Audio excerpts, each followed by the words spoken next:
Cartoon characters that inspired killers. Shout out to Morbid, man. Go subscribe to him. Now, I don't know what this is about to be. I see Invader Zim in the thumbnail. Now, who watched Invader Zim? Real watched Invader Zim. You're valid. If you're in Gen Z and you know Invader Zim, you're valid. You're valid. If you don't, bro, you were part of the Gen Alpha kids or whatever. Yeah, cartoon characters that inspire. I don't even know who the is about to be, bro. Who was inspired by Invader Zim to go watching this, going ahead and like in what mindset does this even relate? Growing up, you typically watch a lot of cartoons and will have your favorite cartoon characters. Sometimes, somebody can grow an unhealthy obsession over a cartoon character, which is called a parasocial relationship. These parasocial relationships over a cartoon character are extremely unhealthy because it had made some individuals commit some of the most heinous crimes, such as the case of this dude dead inspired by Invader Zim. Damn, why does he kind of look like a mob boss underling from like the 1930s? I don't even know how that's possible. Wait, My Little Pony? Huh? Scott Dylewski, who was obsessed with an Invader Zim episode that led him to cut out the organs from his neighbor. There's also the infamous case of Randy Stair, who shot up a grocery store due to his obsession with a character from Danny Phantom. Huh? In today's video, we talk about cartoon characters that inspired killers. Damn, Danny Phantom was so goated too. Like, we're never getting shows like Danny Phantom, OG Fairly Odd Parents before it became dragged out. Yo, did y'all see the new Fairly Odd Parents? No, that is insane. My fairy. First off, bro, why the does the show look like this? And I don't give a bro. I want Timmy. Get this out of here. Where's Timmy at? Yo, the first thing somebody said is, damn, Timmy can say the N-word now? This is not Timmy. They might as well have just made a spinoff or something like that and make instead of Cosmo, get Tyrone or some shit. Instead of Wanda, get Sharnisa. For the record, I do want to state that the cartoon characters I talk about in this video didn't specifically tell these individuals to commit their crimes because all three people that I do talk about do suffer from mental illnesses. I just felt like putting that out there. Also, don't forget to follow me on Instagram and Twitter because I am going to try to be more active on those platforms, but enough blabbering, you're here for the topic and not me, so let's just get into it. Scott Dylewski, Invader Zim. No, he looks like a murderer. Bro, whose fucking yearbook photo looks like this? Why would your shit ever look like this? So the cops just looked at this dude and were like, okay, it looks like a regular sane person. A regular sane person that wouldn't be inspired to cut his neighbor's guts out. Look at him! Get this man out of here, bro. I'm in love with the emo girl looking at. Scott Edgar Dylewski was born on October 30th, 1988 in San Francisco, California to Kenneth Dylewski and Esther Fielding. When Scott was 2 years old, both of his parents separated and was primarily raised by his mother alone. Because of this, Scott and his mom moved pretty frequently, which most of the time, Scott didn't have electricity growing up. And when Scott was in the 6th grade, okay.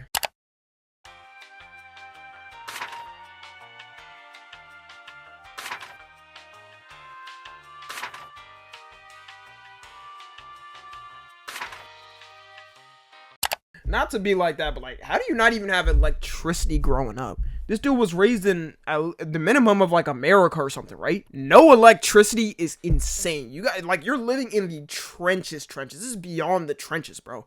Even in the hood, bro, the hood of hoods, they got electricity. You don't got electricity, you got light? How do you see anything? How do you do anything? It's not like this is like another country where it's like they don't have a solid foundation of a system. Bro, it's in America. Bro lives in an alleyway. He and his mom moved in with a family friend in Lafayette, California. Although they moved in with a family friend, the house was more so of a shack. When Scott's father found out about his ex-wives and son's living habits, he called CPS twice. Once in 1994 for general neglect and another time in 1995 for emotional abuse. Surprisingly, when he called CPS twice, CPS didn't make the effort to show up on both occasions. Fast forward a bit. CPS, what if like he was getting abused or something? What if he was getting abused and you're just like, nah, we don't gotta show up. He'll be good. He'll be good. Yeah, I can slowly see how this villain is being created. Okay, I'm not gonna feel bad for the dude because, you know, I don't give a about your mental health problems, bro. Everybody got a ton of people got mental health problems that don't do shit like this, but I'm starting to see the foundation building up of it, of why I did it.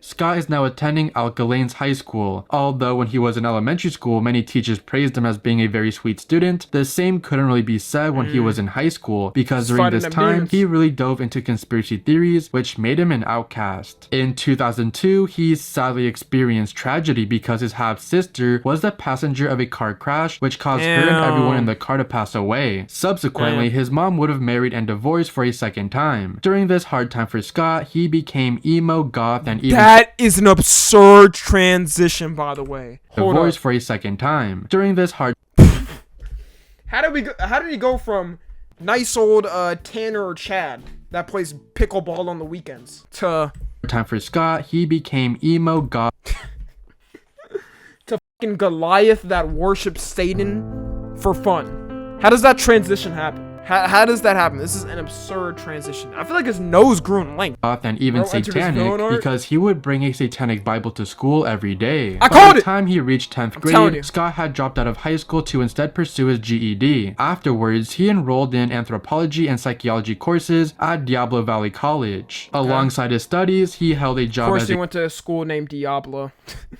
This is all adding up. A baker in a bagel shop, which was co-managed by his mother. His work routine often began as early as 4 a.m. and extended until the shop closed, which was stated in the report. During the time when Scott was still in high school, Scott entered his emo phase and he would start watching Invader Zim. Invader Zim is an American animated series blending science fiction with dark comedy, conceived by comic writer and artist Yonan Vasquez for Invader Zim was not a kid's It follows the exploits of an alien named Zim from the planet Urk, who is sent to conquer Earth with the help of his robot sidekick Gur, who wears a cute green doggy onesie. Nickelodeon approached Vasquez to create the show, targeting an older audience, and Invader Zim was the first pitch. Despite its initial popularity, the series faced declining ratings and financial constraints, leading to its cancellation before the completion of the second season. The show first aired on Nickelodeon from 2001 to 2002, but then reruns would start airing in 2006. In April of 2001, Nickelodeon released the Dark Harvest episode, and in this episode, Zim is sent to the nurse's office, but Zim's antagonist, Dib Membrane, tells Zim that he's going to get exposed as an alien because he doesn't have any human organs. Because of this discovery, Zim goes on an organ hunting spree by stealing and swallowing other students' organs. Dark Harvest is one of the darkest Invader Zim episodes. I was about to say, that's very dark for being like airing on like Nickelodeon, being a kid's cartoon.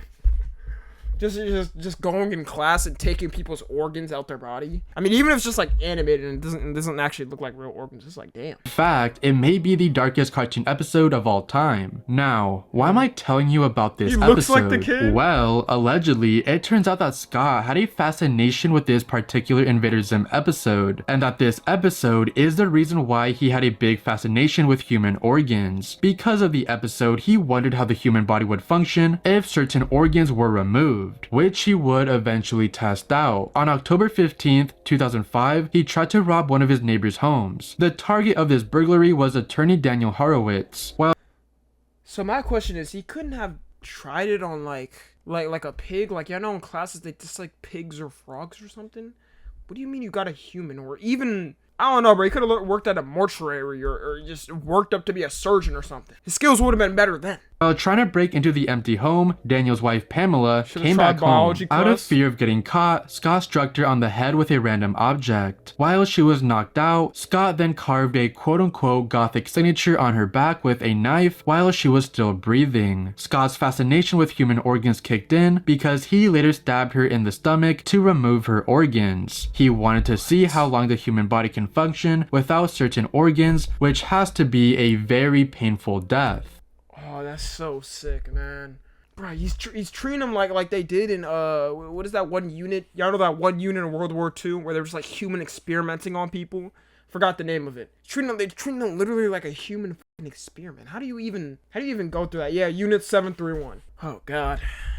Does this sound like any particular cartoon episode? After the murder, Scott fled the scene. Daniel, Pamela's husband, finally came home to discover the body. On October 20th, 2005, Scott was arrested on suspicion of committing the murder. That's because they found knives in his room, and that Scott's shoes were a perfect match when it came to comparing the footprints back to the crime scene. The most damaging evidence linking Scott to the crime was evidence shown that Pamela's blood was found on Scott's belongings. The DNA of both Pamela and Scott was found on the ski mask worn during the crime. Scott Dileski was convicted on all counts brought against him, including first-degree murder, the special circumstance of murder in the commission of a first-degree residential burglary, and an enhancement for using a dangerous weapon to bludgeon Honestly, bro, he probably would have done this even without the Invader Zim episode or whatever, because, I don't know, bro, dude was an absolute freak, alright? Dude, like, just look at his face, bro. There's no soul behind those eyes. Doesn't even look like he feels bad about it. Pamela. He was sentenced to life in prison without the possibility of parole. In 2018, Scott's sentence was reduced to 25 years to life in prison after the state of California passed Senate Bill 394, which gives juveniles trialed as adults and sentenced to life without parole a chance for eventual freedom. Bro, average California pussy shit. Did they just not look at his case and be like, oh yeah, we don't want this dude ever out, ever. I just, oh my god, bro. I'm not even surprised, bro. It's California either. I'm genuinely not surprised. I feel like in California, you could just pull up and just like murder somebody on the street in front of like a police officer and they hit you like 5 years or something. He will be eligible for parole in 2030. During the trial, the Invader Zim episode Dark Harvest was cited. The prosecution asserted that the defendant had a fascination with body parts and organs, which could have stemmed from the Dark Harvest episode. There is a theory that the real reason behind the cancellation of Invader Zim was due to the Scott Dileski case. Yeah. This theory emerged due to the timing of the show's cancellation, which coincided with the investigation and subsequent arrest of Dileski for the murder of Pamela. It's not like However, the there is no concrete evidence to support this theory. Nickelodeon has not officially commented on the reasons behind the cancellation of Invader Zim, and this theory is more of an urban legend. Rest in peace to Pamela. Rest in peace. Randy Stair, Danny Phantom. Andrew Blaze, real name Randy Robert Stair, was born on September 17, 1992 in Pennsylvania to Robert and Lorraine Stair, along with his younger brother, Jeremy Stair. Once Randy turned 18 years old, he got his first job at a McDonald's, but quit the same day after only working for only 3 hours. Randy had...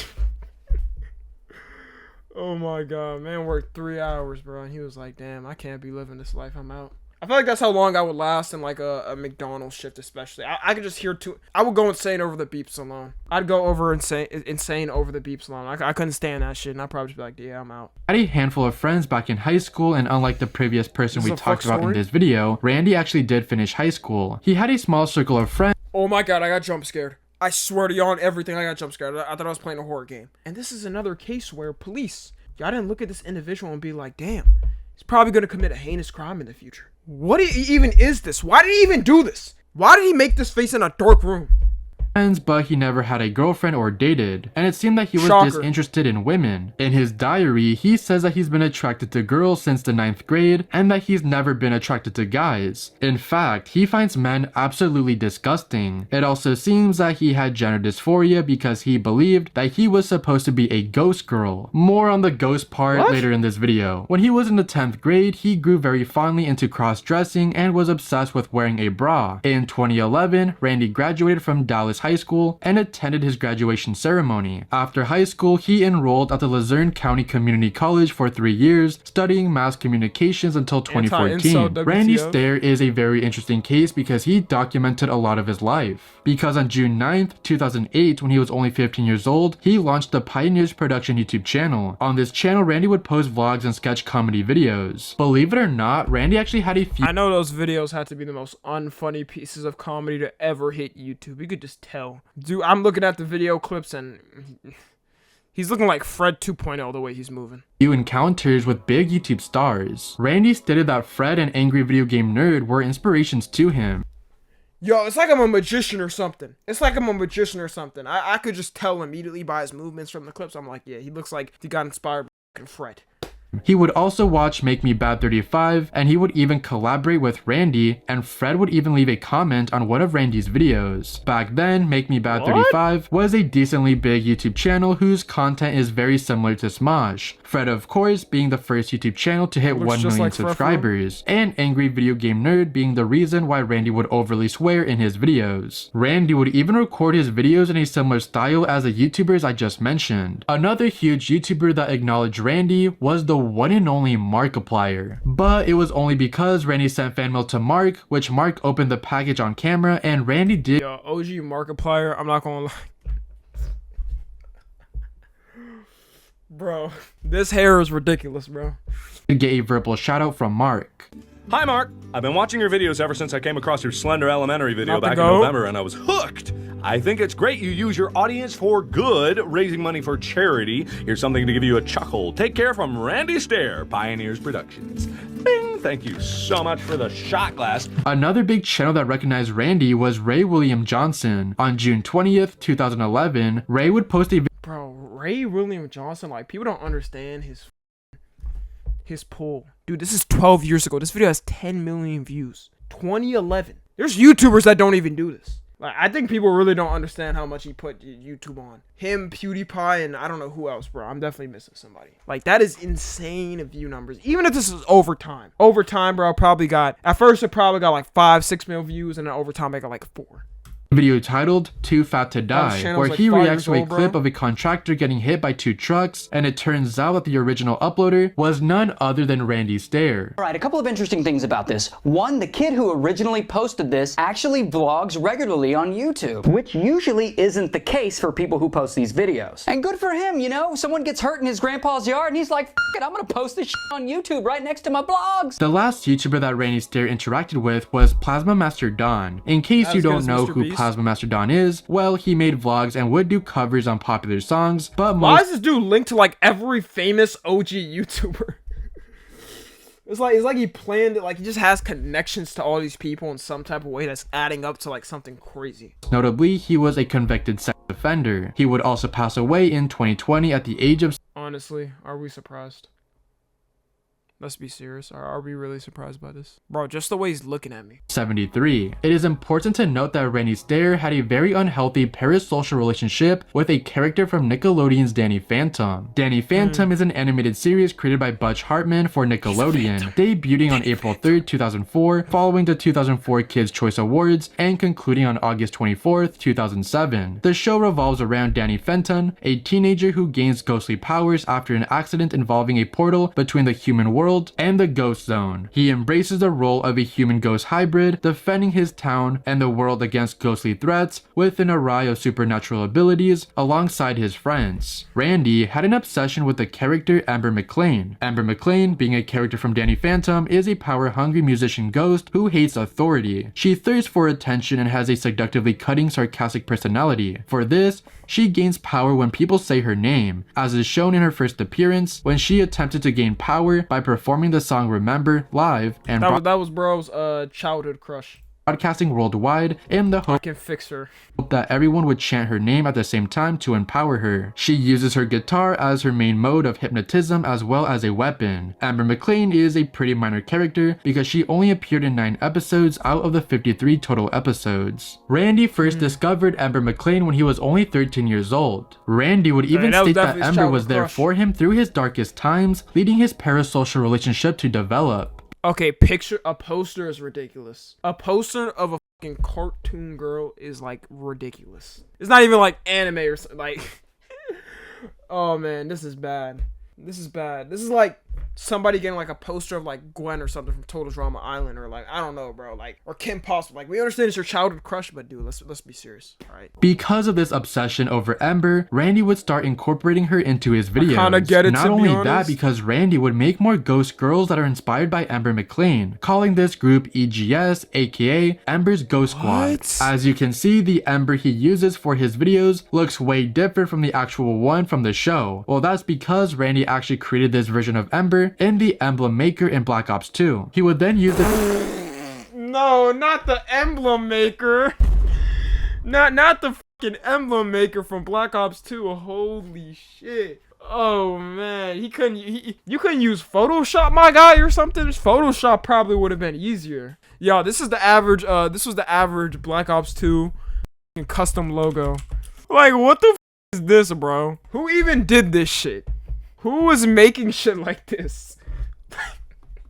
How do you even think of an idea like that? The PNG Uber and animate different facial expressions onto Ember, which later on he would actually learn how to animate. Randy was so delusional because he started to believe in his own lies by claiming that before we are born, we are ghost girls that sign a spiritual contract, and that once you die, you will become a member of EGS if you fulfill the requirements. EGS aren't just— But how does your delusion even get that far? That's what I'm confused about. This has to be— he had a mom, but no, wait, was this the one? No, the other story was the one where his mom was like a crackhead or something, or they're living in a shack. So he probably was in a loving 2-parent household, and he still has these thoughts?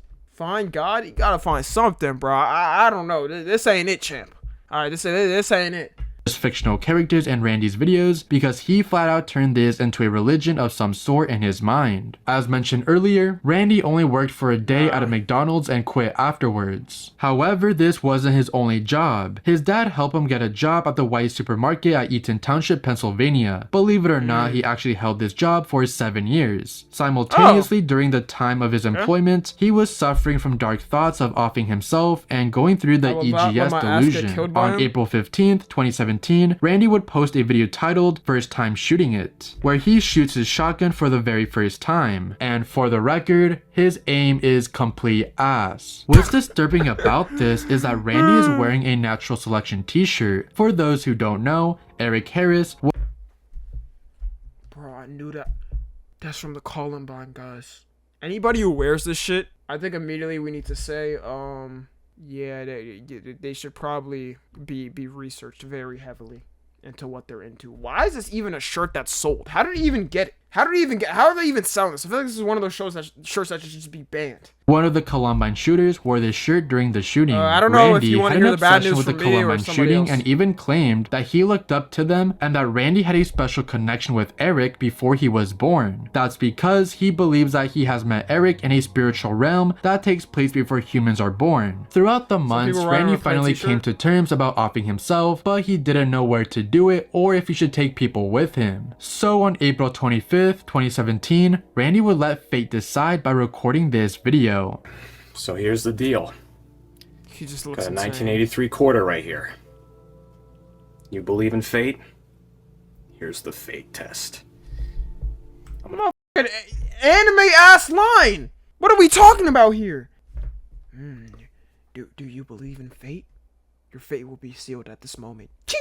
Head ass. What the f, bro? Flip this 3 times. Or the best out of 3, rather. And if it's heads, I'll do it here. If it's tails, supermarket.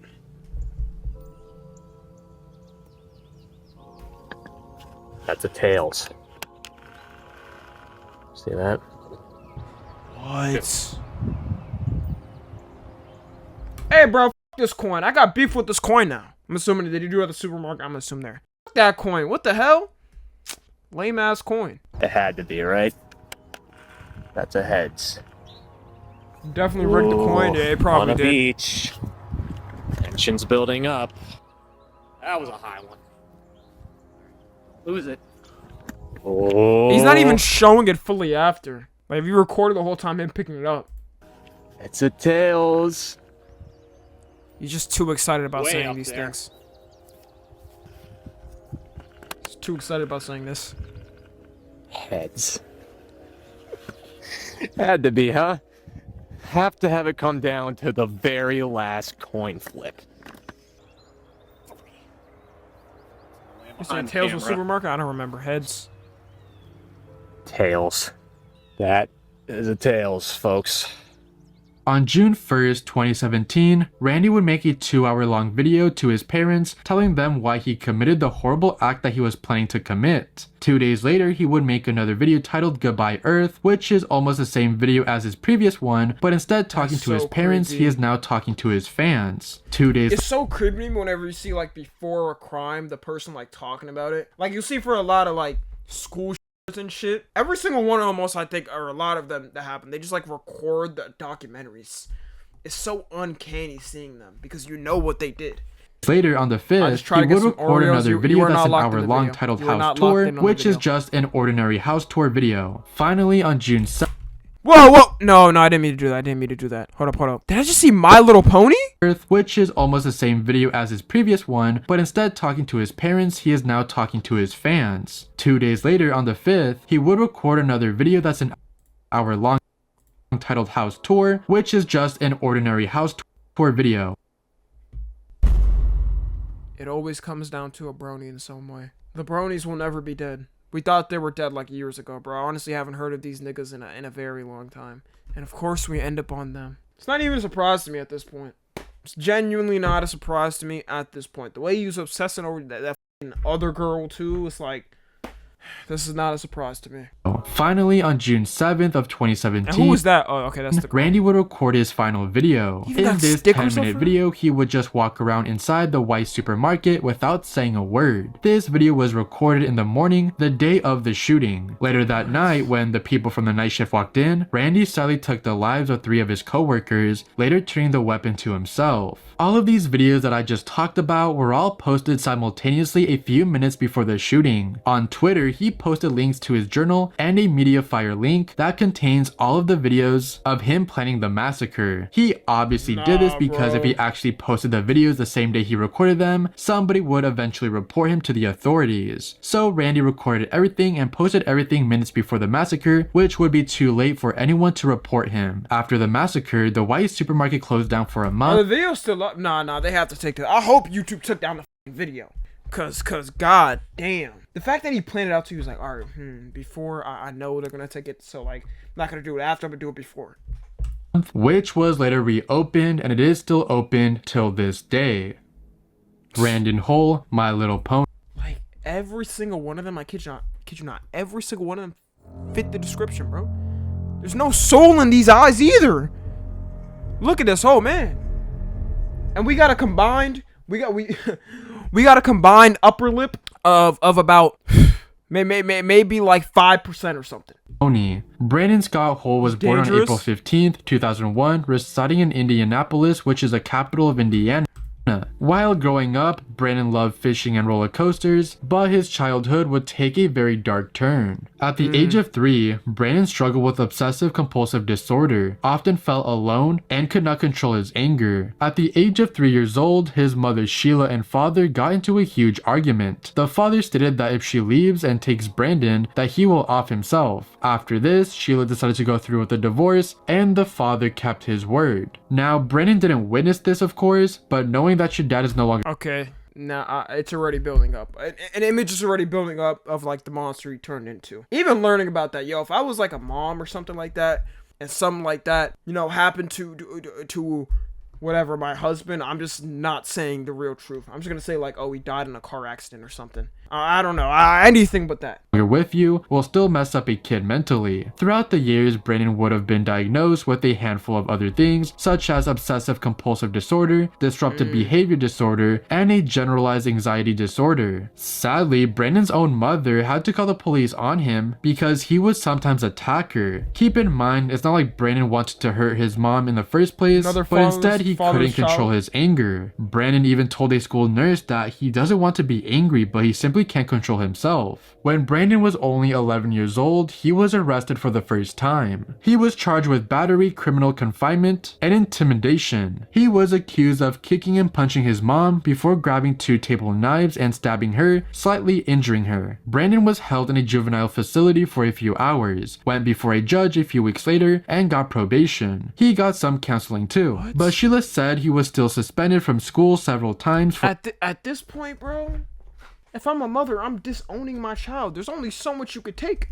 Your child is sitting there attacking you with knives, and you're like, oh, okay, it's fine. Eventually he'll learn after juvie, whatnot. No, that nigga is not going to learn. Kick him the fuck out. Make him homeless. I don't care, bro. I care if I use my child for fucking 15 years, bro. Starts acting like that as a teen, you're out of the house immediately. For fighting, and in 2014, she started homeschooling him. During this period of time, and you're homeschooling him?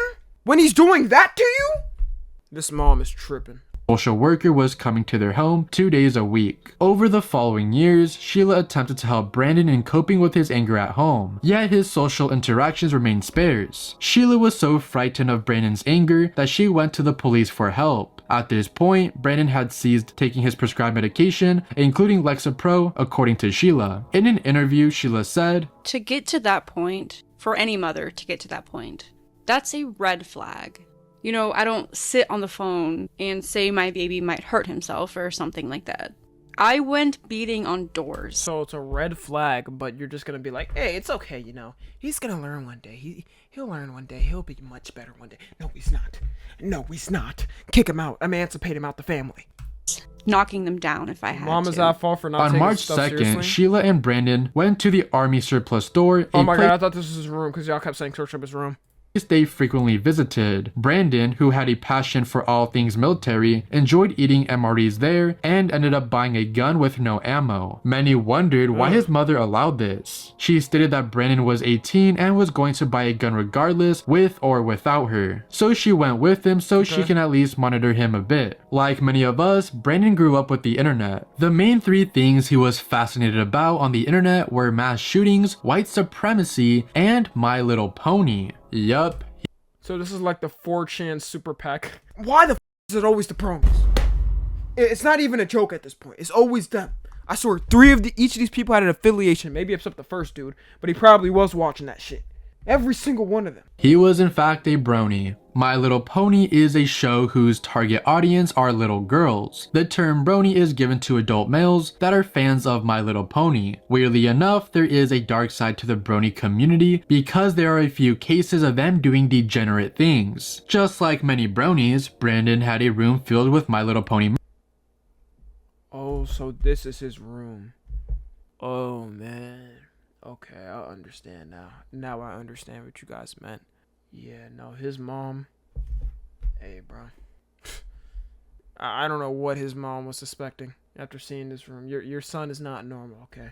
Merch. Brandon was also a huge fan of the pony Applejack and actually believed that he has a romantic relationship with said pony. During this time, Brandon got a job at a FedEx Grand facility in Indianapolis. He was making decent money that he actually moved out from his mom's house. However, in October of that year, really Brandon had to move back in with his mom because he was let go from his job because Brandon would stop showing up to work. Brandon would also buy 2 more guns with his stimulus check money. A year later, on April 14th, 2021, Brandon would have his last counseling session. A day later, on the 15th, he would commit a heinous crime. He went to his old FedEx Grand facility job where he would take the lives of 8 people. There were at least 100 people in the facility at the time of the shooting, and many of them were changing shifts or on lunch breaks. Police officers responded to the scene shortly after 11 p.m., which Brandon took himself out inside of the facility before they arrived. An audio recording of the police dispatch for the scene of the shooting indicated that Brandon was found with 2 rifles. On that same day, Brandon would post his motives on Facebook, which is very disturbing. He did this to demonstrate his masculinity and would state, "I hope that I can be with Applejack in the afterlife. My life..." Yo, average Andrew Tate fan to prove your masculinity? You're not fucking masculine if you're using a gun. If anything, it would prove your masculinity if you got arrested, put in prison for life, and you're some fucking big brolic nigga's toy pet named Jaquavius who was you every day in the cell. That would prove your masculinity. Has no meaning without her. If there is no afterlife and she isn't real, then my life never mattered anyways. Brandon would also have My Little Pony stickers all over his arsenal. Hell no. Rest in peace to the victims from this tragedy. Rest in peace. Thank you so much for watching till the end of this video. It truly does mean a lot to me, and thank you for all the recent support. Don't forget to follow me on Instagram and Twitter since I will be more active over there. But enough me blabbering. Thank you so much, and I'll see you guys next time I upload. See you guys. Thank you, Morbid for Fun. W Morbid for Fun, man. Go subscribe to him if you haven't. Yeah, I don't even know what to say. If there's any bronies watching this right now, don't watch me, okay? I hate you, to be honest. I don't want you watching me, alright? I really don't want you, because you got some type of weird thoughts in your mind. You're probably one of these dudes in reality, okay? In the back of your mind, you would think of doing something like this, but yeah, if you're watching this on the tube, join the Discord.